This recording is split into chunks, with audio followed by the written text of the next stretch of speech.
स्वागत है आपके अपने YouTube channel maths by Sumitra Chaudhary पर। पिछले वीडियो में हमने जो कक्षा 9वीं अध्याय 1 चला था हमारा संख्या पद्धति की प्रश्नावली 1.2 हल की है और आज हम इसके आगे की प्रश्नावली यानी कि प्रश्नावली 1.3 हल करने जा रहे हैं। प्रश्नावली 1.3 का प्रश्न संख्या 1 जो इस प्रकार है, निम्नलिखित भिन्नों को दशमलव रूप में लिखिए तथा बताइए कि प्रत्येक का दशमलव प्रसार किस प्रकार का। तो हमें क्या करना है, इस भिन्न का दशमलव प्रसार भी लिखना है और ये किस प्रकार का ये भी हमें याद करना है। तो सबसे पहले हम चर्चा करते हैं कि दशमलव प्रसार क्या होता है, वो कितने भागों में विभाजित होता है। तो सबसे पहले हम देखेंगे जो दशमलव प्रसार किसी भी संख्या का दशमलव प्रसार जिनका 2 भागों में विभाजित होता है। पहला भाग हमारा शांत, दूसरा है अशांत। अब शांत दशमलव प्रसार क्या होता है? शांत दशमलव प्रसार का अर्थ है कोई भी हमारा भिन्न है।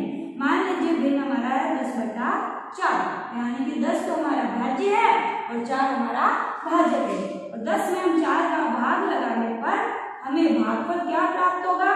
4 दूनी 8। इस प्रकार से शेष पर 2। तो यहाँ पर हम क्या करेंगे, आगे भाग लगाने के 0 उतारेंगे, यहाँ दशमलव लगाएंगे, ये हो गया 20। 4 को कितनी बार भाग देंगे? 20 से पूरा पूरा भाग जा रहा है तो ये है 5। इस प्रकार से शेष पर हमें क्या मिला?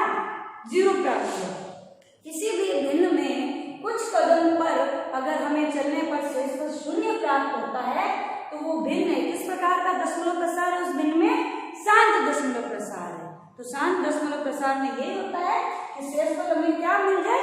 0 मिल जाए। तो हमारा उदाहरण आ गया 10/4। तो यहाँ पर हम देखते हैं जो अशांत होता है। तो अशांत क्या होता है? तो अशांत भी 2 भागों में विभाजित होता है। एक होता है अशांत आवर्ती, एक होता है अनावर्ती। एक होता है हमारा आवर्ती, दूसरा होता है अनावर्ती। अनावर्ती को आवर्ती और अनावर्ती इनको ये भी कहा जाता है अशांत आवर्ती की जगह अनावसानी आवर्ती या अनावसानी अनावर्ती। अशांत शब्द की जगह अनावसानी शब्द भी हम प्रयोग में लेते हैं। तो आवर्ती का क्या मतलब है? आवर्ती से अर्थ ये है कि किसी भी संख्या में मान लीजिए हमारा जो भिन्न है 10/3, तो 10 में हम 3 का भाग लगाते हैं तो भाग पर क्या मिलेगा? कितनी बार भाग जा रहा है? ये 3 बार भाग जा रहा है। इस प्रकार से तो 3 बार भाग लगाने पर शेष पर हमें क्या मिला? 1। आगे भाग नहीं जा रहा है, अब 0 लगाइए, यहाँ दशमलव लगाइए, 0 को यहाँ उतारिए, कितनी बार भाग जा रहा है? 3 बार पुनः। इस प्रकार से भाग लेते जाइए तो देखेंगे कि हर बार हमारा शेष पर क्या बच रहा? 1 बच रहा है और हमारा जो दशमलव प्रसार यानी कि भाग देने पर जो उत्तर मिलेगा वो किस प्रकार का होगा?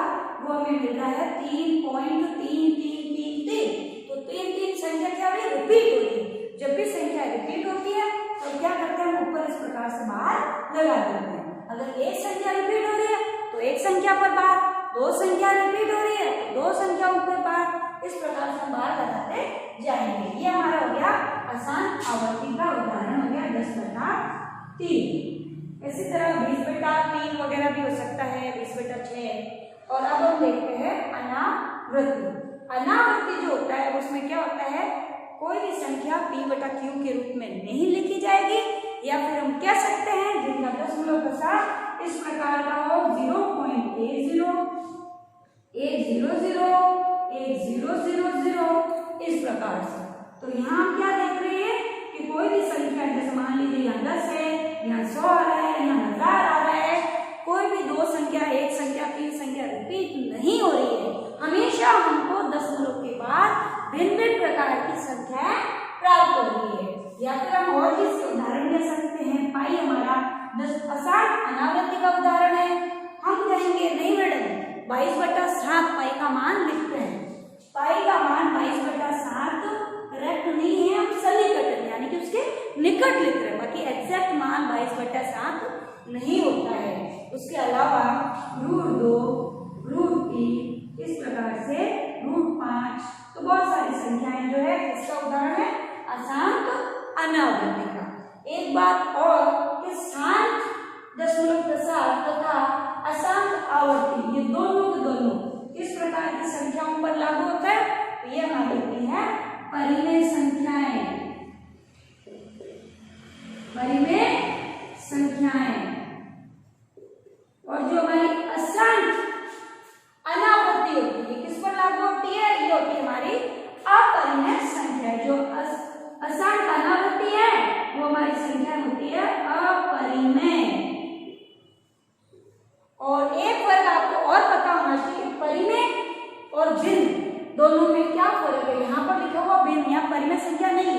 भिन्नों और परिमेय संख्याओं में पिछले वीडियो में हमने विस्तृत चर्चा की है, फिर भी एक बार मैं और बता देती हूँ कि भिन्न में हमेशा जो p और q यानी कि p बटा q अंश और हर का मान क्या होता है, धनात्मक होता है, जबकि परिमेय संख्याओं में ऋणात्मक भी हो सकता है। तो यहाँ पर हम देख रहे हैं दशमलव प्रसार कितने प्रकार का है, 2 प्रकार, सार असार। असार के भी पुनः 2 भाग हो गए, असार आवर्ती और अनावर्ती। तो आवर्ती के अंदर जो संख्या रिपीट होती है भाग लगाने पर उसको हम कहते हैं अशांत आवर्ती। अनावर्ती में इस प्रकार से दशमलव प्रसार में कोई भी संख्या रिपीट नहीं होती है और न ही हमें कभी शेष को शून्य प्राप्त होता है। तो इस प्रकार का दशमलव प्रसार अनावसानी अनावर्ती, जिसमें पाई भी है अपरिमेय संख्या, √2, √3, √5 इस प्रकार से, और शांत और अशांत आवर्ती दोनों मिलकर दोनों प्रकार के जो भिन्न होते हैं वो परिमेय संख्याएं होती है, और जो अशांत अनावर्ती होती है वो हमारी होती है अपरिमेय संख्याओं पर हमेशा ये इस प्रकार का दशमलव प्रसार लागू होता है। अब हम देखते हैं इसको हल करते हैं प्रश्न को, किस प्रकार से हम हल करेंगे। 36/100 तो एकदम सरल है, हमें कुछ भी नहीं करना है। 36 में सीधा का सीधा हमें भाग लगाना है 100 का। तो 100 का हम भाग देखते हैं किस प्रकार लगाते हैं। तो यहाँ हम देखेंगे 36/100, 36/100। तो यहाँ पर हमें क्या करना है, हमें उल्टी दिशा में चलना है, यानी कि ऋणात्मक दिशा बाईं तरफ। तो बाईं तरफ यहाँ कितने शून्य है, भाग किसका लग रहा है, तो भाग लग रहा है 100 का। शून्य की संख्या कितनी है, शून्य की संख्या हमारे पास 2, तो यहाँ 2 अंक की बात हम लगाएंगे 0.12 इस प्रकार से। और अगर दशमलव के आगे कोई संख्या नहीं है बाईं तरफ तो हम क्या करते हैं, शून्य लगाते हैं। तो ये हमारा हो गया 0.36। अब हमें जो इसका दशमलव प्रसार बताना है। तो यहाँ पर देखिए पूरा पूरा भाग जा रहा है, कोई शेष तो नहीं बच रहा है, 100 है। कोई भी संख्या हर में अगर 100 10 के घातांक के रूप में हमें प्राप्त होती है, यानी कि 10, 100, 1000, इस प्रकार से हमेशा दशमलव प्रसार क्या होगा, शांत होगा। और इस प्रकार से हम इसको लिखेंगे। तो दशमलव प्रसार हमारा कैसा है, दशमलव प्रसार हमारा शांत है। अब हम करते हैं इसके दूसरे भाग की तरफ, इस प्रकार है 1/11। तो यहाँ पर हमें क्या करना है, 1 में 11 का लगाना है भाग। तो किस प्रकार हम भाग लगाते हैं, 1 में 11 का भाग लगाना है, यानी कि 1 हमारा है भाज्य, 11 हमारा है भाजक। इस प्रकार से हम भाग लगाएंगे। देखते हैं भाग नहीं जा रहा है, तो यहाँ पर देखिए हम क्या लगाएंगे, हम लगाएंगे 0। और अब देखते हैं कि हम लगा रहे हैं 0, तब भी भाग नहीं जा रहा है। तो यहाँ हम क्या लगाएंगे, यहाँ भाग नहीं जा रहा है तब भी क्या लगा रहे हैं 0। और दशमलव कहाँ लगेगा, तो यहाँ लगेगा हमारा दशमलव। पहले देखिए हमने क्या किया, 1 में 11 का हमें भाग लगाना है, जैसे हमने 0 लगाया वैसे हमने क्या लगा दिया, दशमलव और या 0 इस प्रकार से। अब हम देखते हैं अभी भी भाग नहीं जा रहा है, तो अब हम लिखेंगे 0। तो कितनी बार भाग जा रहा है 100 में 11 का, तो भाग जा रहा है हमारा 9 बार। तो 9 बार यानी कि कितना होगा, 99 इस प्रकार से। अब देखिए वापस हमें जो है क्या प्राप्त हो गया, वापस हमें 1 प्राप्त हो गया। तो वापस वही संख्या आएगी, यानी कि पुनः अपन 0 लगाएंगे। तो यहाँ पर भाग नहीं जा रहा है तो यहाँ 0 आ जाएगा, फिर एक और 0 लेंगे तो 9 बार भाग जाएगा। तो इस प्रकार से है, तो हमें क्या मिलेगा, भागफल 0.0 यानी कि 0.0909 यानी कि 0.0909 इस प्रकार से 0.9 यानी कि 0 और 9 दोनों संख्या क्या होगी, रिपीट होगी। तो जैसे हमें पुनः क्या मिल जाए, भाज्य प्राप्त हो जाए, तो हमें वापस जो है ये जो भाज्य प्राप्त हो गया, 1 प्राप्त हो गया, तो हम इसको आगे हल नहीं करेंगे, इसको इसी प्रकार लिखेंगे डॉट डॉट डॉट। डॉट का मतलब है ये दोनों संख्या रिपीट हो रही है, फिर इसको बार के रूप में लिख देंगे। इन दोनों पे क्या लगा देंगे, बार लगा देंगे। तो 0.90909 रिपीट होगा तो दोनों संख्याओं पे लग जाएगा बार। देखते हैं इसको किस प्रकार से लिखते हैं। 1/11 को लिखा जाएगा 0.0909 इस प्रकार से भी हम इसको लिख सकते हैं। और दूसरी सरल से लिख देंगे 0 9 पे 12। तो इस प्रकार से इसको लिखा जा सकता है। तो दशमलव प्रसार कैसा है, ये शांत है या अशांत है? तो हमारा दशमलव प्रसार कैसा होगा, अशांत। कभी भी शून्य हमें प्राप्त नहीं होगा। अशांत आवर्ती, आवर्ती का मतलब है रिपीट होना। तो यहाँ पर संख्या है 0 और 9, दोनों की दोनों संख्या क्या हो रही है, रिपीट हो रही है। तो यहाँ पे हम क्या लिखेंगे, अशांत, अशांत आवर्ती, या फिर इसको ऐसा भी लिखा जा सकता है अनावसानी आवर्ती, अनावसानी, जिसको अंग्रेजी में कहा जाता है नॉन टर्मिनेटिंग और रैकरिंग। आवर्ती का मतलब है रैकरिंग, अनावसानी आवर्ती।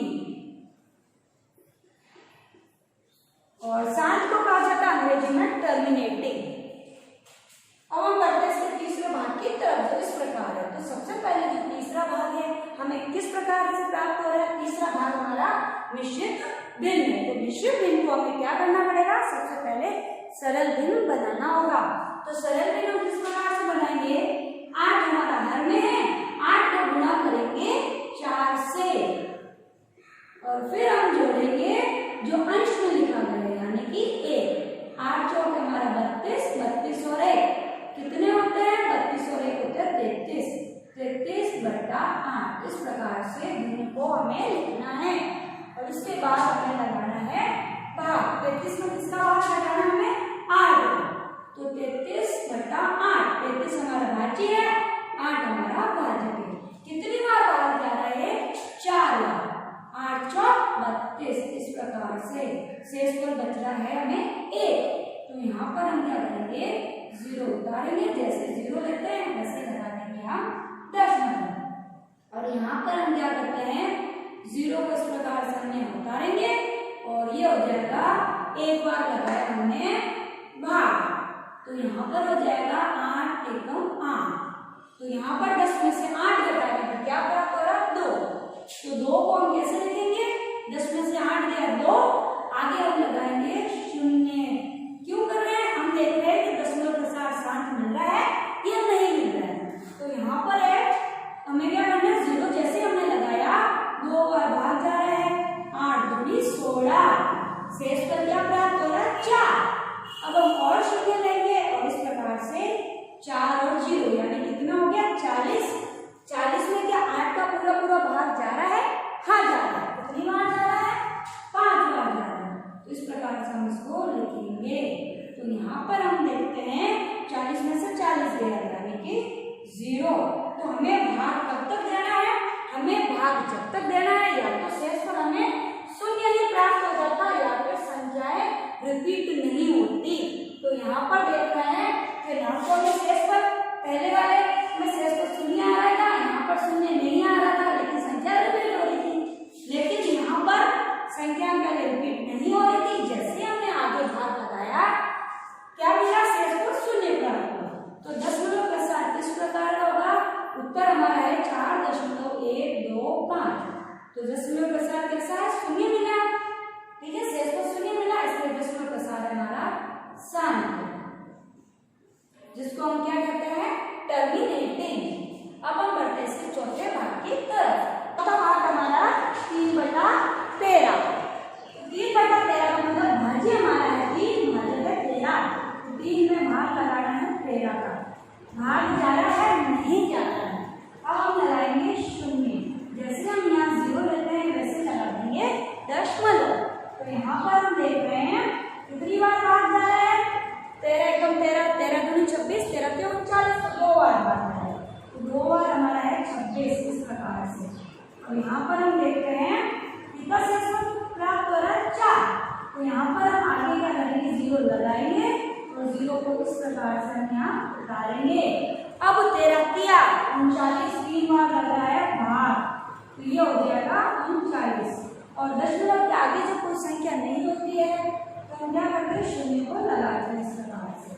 तो अब जो है शेष हमें क्या मिल रहा है, शेष मिल रहा है हमें 1।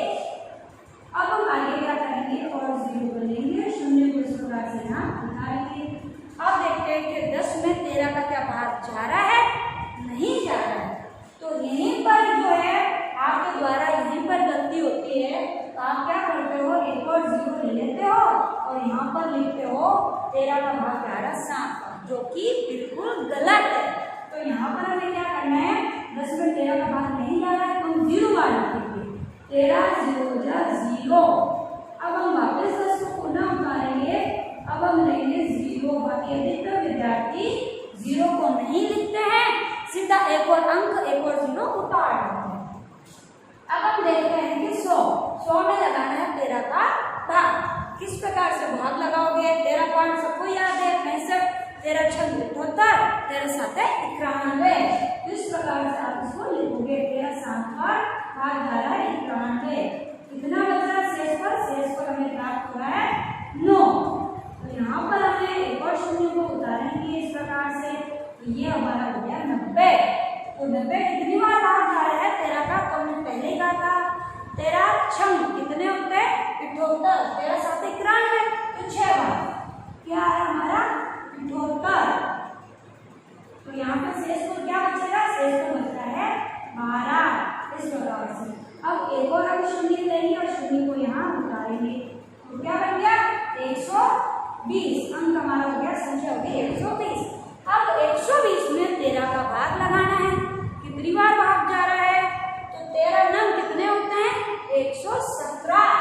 तो यहाँ पर भाग लगेगा 9 का, तो यहाँ पर हो जाएगा 117। शेष पर क्या बच रहा है 3। अब हम देख रहे हैं कि शुरुआत में हमारा जो भाज्य था वो 3 है और पुनः जो है लास्ट में भी 3 में 3/13 यानी 3 में लगाना है 13 का भाग। तो यहाँ पर आगे अंक जो है वो क्या हो रहा है रिपीट हो गई, तो आगे भाग नहीं लगाना है क्योंकि हमें 3 पुनः प्राप्त हो चुका है। तो यहाँ पर हम क्या करेंगे, या तो आगे इसको डॉट डॉट लगाएंगे और जितनी संख्या रिपीट होती है उस पर लगाएंगे हम बार। तो सारे के सारे संख्याएं जो है वो कितनी अंक है 1 2 3 4 5 6, तो 6 के 6 अंक क्या होंगे रिपीट होंगे। तो इसको हम इस प्रकार से लिखेंगे 0.2 3 7 6 9 डॉट डॉट डॉट, यानी कि सारे के सारे अंक क्या होंगे रिपीट होंगे। यहाँ पे इसको इस प्रकार से लिख सकते हैं 2 3 7 भी लिख सकते हैं। हम यहाँ लिखेंगे इसका आगे क्या लगा देंगे बार लगा देंगे 0.2 3 7। यहाँ पर क्या है 0 भी है, तो 2 3 0 7 6 9 इस प्रकार से। तो 2 3 7 2 3 0 7 6 9, तो यहाँ पर हम क्या लगा देंगे इसमें पार लगा देंगे। सारे सारे अंक क्या हुए इन अंकों की पुनरावृत्ति होगी। तो दशमलव प्रसार किस प्रकार का है, दशमलव प्रसार कैसा है अशांत। तो अशांत में कौन सा है, आवर्ती है या अनावर्ती है, तो कैसा है अशांत में आवर्ती, यानी कि सारे संख्या क्या हो रही है रिपीट हो रही है। तो यहाँ पर पहले भी दिया गया है कि दशमलव प्रसार के बारे में हमें लिखना है, तो किस प्रकार का दशमलव प्रसार है, तो हम यहाँ लिखेंगे अनाप सारणी। अब अनाप सारणी का अर्थ क्या होता है अशांत, अनाप सारणी आवर्ती। अब हम बढ़ते हैं इसके अगले भाग की तरफ, तो किस प्रकार है 2/11। क्या हमें किसमें भाग लगाना है, 2 में लगाना है 11 का भाग। आइए हम देखते हैं किस प्रकार से भाग लगाते हैं। 2 में भी 11 का भाग लगाना है, भाग नहीं जा रहा है, तो यहाँ पर लेंगे हम 0। तो 0 में हम देख रहे हैं कि भाग 11, जैसे 0 लेंगे वैसे हम लगाएंगे दशमलव। तो यहाँ पे हम देखते हैं कितनी बार भाग जा रहा है 1 बार, तो ये हो गया 11, 20 में से 11 गए कितने बचे 9। तो अब हम क्या करेंगे, आगे एक और शून्य लेंगे इस प्रकार से और शून्य को यहाँ उतारते रहेंगे। तो यहाँ पर हमारा हो गया 9 और 0, 9 और 0 कितने हो गया, 9 और 0 हो गया 90, 13 रुपये 82। तो 8 बार भाग लगाएंगे और ये आएगा हमारा 82। शेष पर क्या मिल रहा है 2, तो शेष पर हमें क्या मिल गया जो भाज्य का अंक है, यानी कि आगे भाग नहीं लगा रहा है। तो इस प्रकार से हम लिखेंगे, आगे कोई अंक नहीं है तो लगा देंगे 0। ये हमारा हो गया 0.18 इस प्रकार से डॉट 2। अब इस डॉट डॉट को हम और क्या लिखेंगे, डॉट डॉट के स्थान पर हम लगाएंगे 0.185 यानी कि दोनों के दोनों अंक क्या हो रहे हैं, रिपीट हो रहे हैं, पुनरावृत्ति हो रही है। तो दशमलव प्रसार किस प्रकार का है, अनासानी आवर्ती या फिर अशांत आवर्ती भी कहा जा सकता है, अनासानी आवर्ती है। अब हम बढ़ते हैं इसके छठे भाग की तरफ। छठा भाग इस प्रकार से है, 339 में भाग लगाना है 400 का। तो यहाँ पर हम देखेंगे चूंकि शून्य आ रहे और शून्य की संख्या चाहे 1 हो, 2 हो, 3 हो, कितनी भी हो, लेकिन जब भी शून्य आए और शून्य के साथ कोई अंक आता है तो इसको हम इस प्रकार से लिख देंगे 4 गुना 100। मान लीजिए यहाँ पर 200 होता तो हम क्या लिखते हैं 2 गुना 100, 100 को आप अलग कर दीजिए। 800 होता तो 8 गुना 100। अब हमें किसमें भाग लगाना है, हम लगाएंगे 339 में 4 का भाग, 100 को हमें क्या करना अलग कर देना। आइए हम भाग लगाते हैं। 339 हमारा है भाज्य और 4 हमारा है भाजक। कितनी बार भाग जा रहा है, तो भाग जा रहा है 8 बार। तो 8 बार जैसे भाग लगाया तो ये आ गया 32। शेष को क्या मिला, शून्य मिला। अब हम इसको 9 को इस प्रकार से यहाँ उतारेंगे। कितनी बार भाग जा रहा है, 2। कितना आएगा 8, 9 में से 8 लगाने पर 1 प्राप्त हो रहा है। आगे हम क्या करेंगे, हम दशमलव लगाएंगे और शून्य जो है इस प्रकार से यहाँ लिखते जाएंगे। तो ये हो गया 4 दूनी 8। तो हमें क्या मिला, शेष तो क्या मिला हमें, शेष तो मिला हमें 2। आगे भी हम ऐसा ही करेंगे, 0 लगाते जाएंगे और ये 2 और 0 क्या हो गया, 2 और 0 हो गया 20। 20 में लगाना है किसका भाग, 4। कितनी बार भाग जा रहा है, 5 बार। कितना जाएगा, पूरा पूरा भाग जा रहा है।